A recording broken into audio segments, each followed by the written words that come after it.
Act 1. The Sparks of War.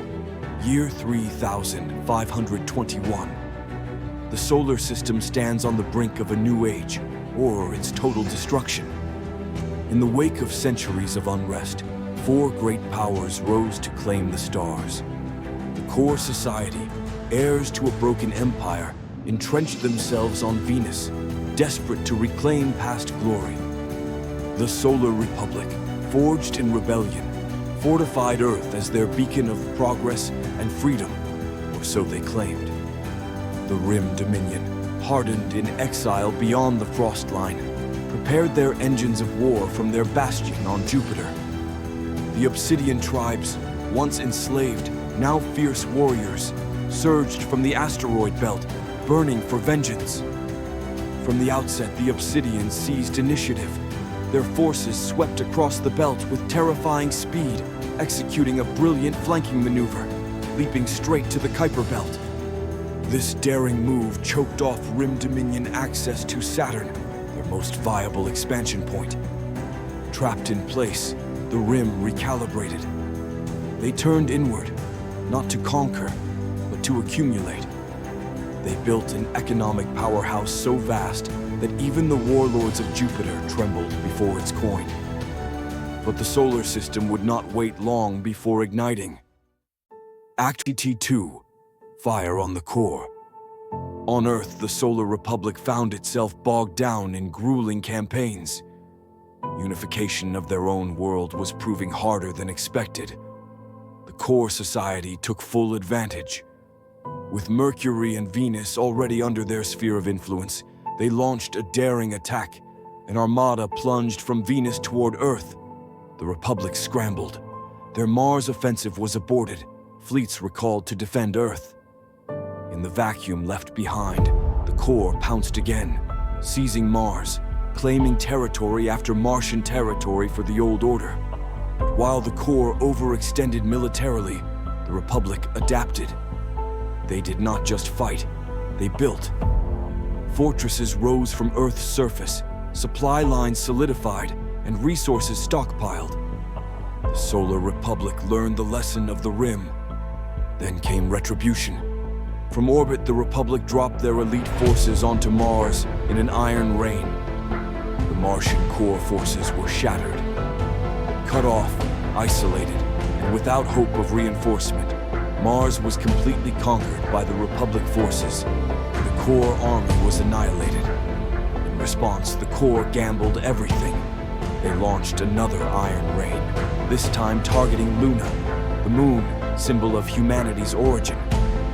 The old loyalists gathered there in a last stand. It was valiant, it was brutal, it wasn't enough. The Republic emerged victorious. Mars, Earth, Luna. The heart of the system now belonged to the rebels. The core was reeling, but not defeated. Act 3. The Rim collapses.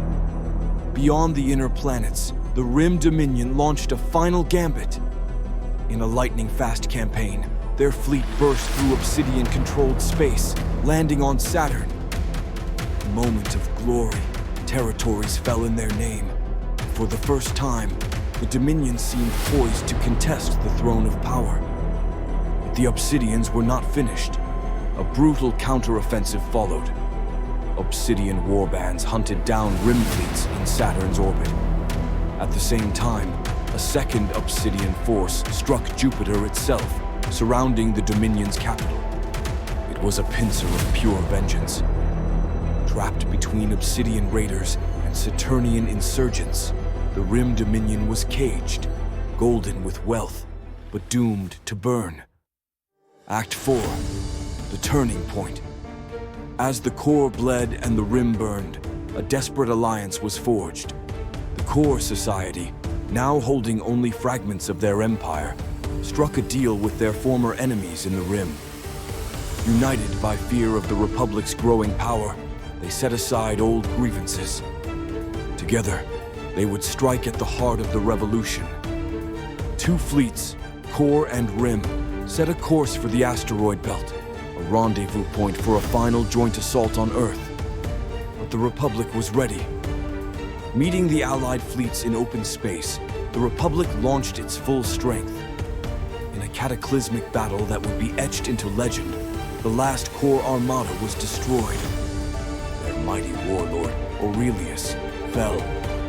His body, revered even by his enemies, was cast into the sun, a funeral worthy of kings. And still, the Republic was not done. Venus fell soon after. The core society was reduced to scattered remnants, no fully controlled planets, no path to victory. Act 5. Shadows in the Void. Victory seemed assured for the Solar Republic, but from the shadows came whispers.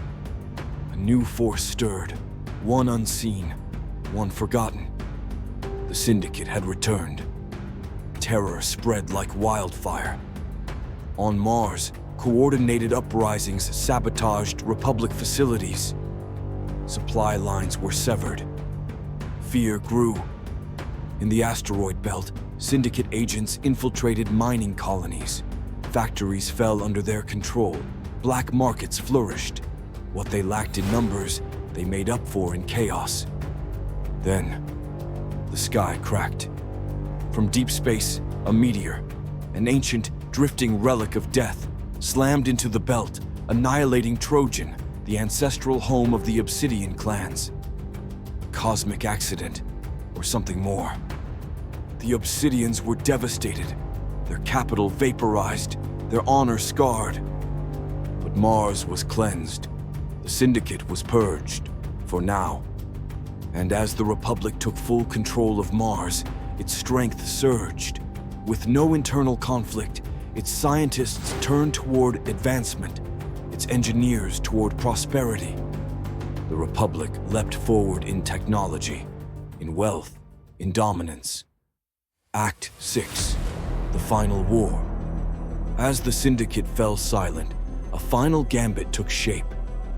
The Obsidian clans, burning with rage over the loss of Trojan, launched a surprise attack on Mercury, striking into what remained of core territory. At the same moment, the Rim Dominion deployed its final fleets in a desperate strike toward Earth itself. It was total war, all sides committed, no reserves, no surrender. But it was too late. The Republic's economic might now dwarfed the rest of the system. Their war machine, fueled by innovation and untouched by rebellion, could not be stopped. Defenses were deployed. One fleet intercepted the Obsidians on Mercury. Another crushed the Rim Armada approaching Earth. Both attackers were destroyed. The Republic now stood uncontested. Epilogue. A new order. The solar system is silent. The Republic has achieved what no power before it could. Total dominance. But peace is a fragile thing.